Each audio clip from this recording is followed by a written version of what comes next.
salpakan ng speaker. So lahat yan, yung mga wire pati sa kabila. Yan. Ito nakapatong lang tong isa. Sa baba din. So hindi ko pa kinabit yung hindi ko pa kinabit yung against the light talaga. Yung speaker. Yung tweeter lang mo lang kinabit ko, pero napakabigat na. Grabe. Tweeter dalawa. So kulang lang isang screen tsaka stand. So hindi ko pa kinabit yung mga speaker dahil wala akong panghinang yung tingga, yung soldering iron, yung lead.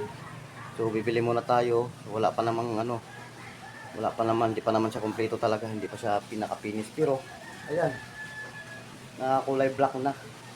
So napaka-astig yan ang tignan kapag ganyan natin. Ayan against the light lang kasi. Ayan di ba? Ang ganda boy. Ang solid boy. Ayan diba? Mas okay pag ganito lang So, gusto kasi ganito. Diba? Ito di 15 to sa baba, di 15. Sa booper, di 12 yung minhay natin.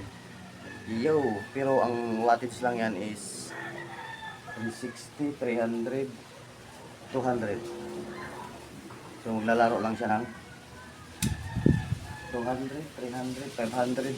So 800. Sabihin mo na 900 watts to. Itong isang pares.